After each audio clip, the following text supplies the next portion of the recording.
Assam assembly election 2026 के result ने एक बार फिर नॉर्थ ईस्ट की पॉलिटिक्स में बीजेपी का दबदबा और भी स्ट्रॉन्ग कर दिया। हिमंत बिश्व शर्मा की लीडरशिप में बीजेपी लीड एनडीए ने आसाम में हिस्टोरिक जीत हासिल की और अब हिमंत बिश्व शर्मा दूसरी बार आसाम के चीफ मिनिस्टर के रूप में शपथ लेने जा रहे हैं। इस इलेक्शन को सिर्फ एक नॉर्मल स्टेट इलेक्शन नहीं माना जा रहा है, बल्कि एक्सपर्ट इसे नॉर्थ ईस्ट पॉलिटिक्स का एक पावर सिग्नल कह रहे हैं, क्योंकि आसाम सिर्फ एक स्टेट नहीं बल्कि पूरे नॉर्थ ईस्ट का पॉलिटिकल गेटवे माना जाता है। आसाम असेंबली इलेक्शन में टोटल 126 सीट होती है और गवर्नमेंट बनाने के लिए 84 सीट की जरूरत पड़ती है। इलेक्शन रिजल्ट के मुताबिक बीजेपी ने अकेले लगभग 52 सीट जीती है, जबकि उसकी अलायंस पार्टी एजीपी और बीपीएफ ने भी अच्छा परफॉर्मेंस दिया। एनडीए अलायंस की टोटल सीट काउंट 100 के आसपास पहुंच गया, जो एक मैसिव मेजोरिटी माना जा रहा है। दूसरी तरफ कांग्रेस और अपोजिशन अलायंस एक्सपेक्टेड परफॉर्मेंस नहीं दे पाए। कांग्रेस के मेजर फेस गौरव गोगोई भी प्रेशर में नजर आए और अपोजिशन का कैंपेन ग्राउंड लेवल पर उतना इफेक्टिव नहीं रहा जितनी उम्मीद की जा रही थी। इस इलेक्शन में सबसे बड़ा फैक्टर था हिमंत बिश्व शर्मा का अग्रेसिव लीडरशिप स्टाइल।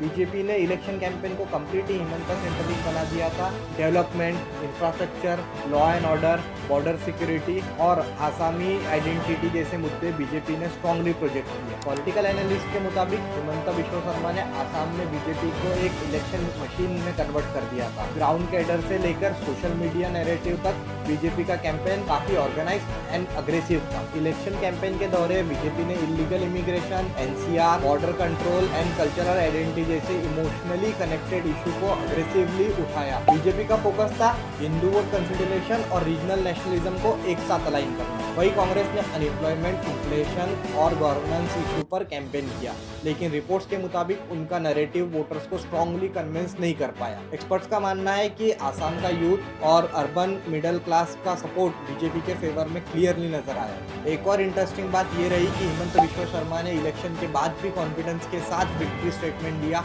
और ऑपोजिशन पर शार्प पॉलिटिकल अटैक भी किए। बीजेपी की जीत के बाद आसाम में सेलिब्रेशन का माहौल देखने मिला। रिपोर्ट्स के मुताबिक हिमंत बिश्व शर्मा ने गवर्नर को रेजिग्नेशन सबमिट कर दिया है ताकि नई गवर्नमेंट फॉर्मेशन का कॉन्स्टिट्यूशनल प्रोसेस कंप्लीट हो सके। अब एनडीए लेजिस्लेशन मीटिंग के बाद ऑफिशियली उन्हें लीडर चूज किया जाएगा और वोट टेकिंग सेरेमनी मई 11 के बाद एक्सपेक्टेड। अब सबसे बड़ा सवाल यह है कि आसाम में आगे क्या होने वाला है। पॉलिटिकल एक्सपर्ट के मुताबिक हिमंत बिश्व शर्मा का सेकंड टर्म और भी अग्रेसिव हो सकता है। बीजेपी का फोकस अब infrastructure project, investment, industrial growth पर हो सकता है। आसाम को नॉर्थ ईस्ट का इकोनॉमिक हब बनाने की स्ट्रेटेजी पर भी काम तेज होने की संभावना है। साथ ही बीजेपी नॉर्थ ईस्ट में अपना पॉलिटिकल इन्फ्लुएंस और एक्सपांड करने की कोशिश करेंगी, क्योंकि आसाम को पूरे रीजन का स्ट्रेटेजिक कमांड सेंटर माना जाता है। दूसरी तरफ कांग्रेस के लिए ये इलेक्शन एक बड़ा सेटबैक माना जा रहा है। पॉलिटिकल एनालिस्ट का मानना है कि अपोजिशन को आसाम में अब कंप्लीटली न्यू स्ट्रेटेजी और स्ट्रॉन्गर रीजनल लीडरशिप की जरूरत पड़ेगी। आने वाले दिनों में आसाम पॉलिटिक्स में पार्टी स्विचिंग और अलायंस चेंज भी दिखने मिल सकता है। रिपोर्ट में ये भी क्लेम किया गया है कि कुछ अपोजिशन लीडर बीजेपी ज्वाइन कर सकते हैं, यानी आसाम की पॉलिटिक्स अभी भी काफी डायनेमिक और अनप्रेडिक्टेबल बनी हुई है। तो दोस्तों, आसाम इलेक्शन 2026 में एक बार फिर दिखाई दिया है कि हिमंत बिश्व शर्मा का पॉलिटिकल इन्फ्लुएंस आसाम में काफी स्ट्रॉन्ग हो चुका है। बीजेपी ने सिर्फ इलेक्शन नहीं जीता, बल्कि आसाम की पॉलिटिक्स पर अपनी पकड़ और भी मजबूत कर ली है। अब देखना ये होगा कि हिमंत बिश्व शर्मा का सेकंड टर्म आसाम को डेवलपमेंट और स्टेबिलिटी की तरफ ले जाता है या अपोजिशन फ्यूचर में बड़ा कमबैक कर पाएंगी। आपका क्या मानना है? क्या आसाम में बीजेपी का डोमिनेंस और स्ट्रॉन्ग होगा या अपोजिशन फ्यूचर कमबैक करेगी? कमेंट करके जरूर बताएं। वीडियो पसंद आया तो लाइक, शेयर एंड सब्सक्राइब जरूर करें।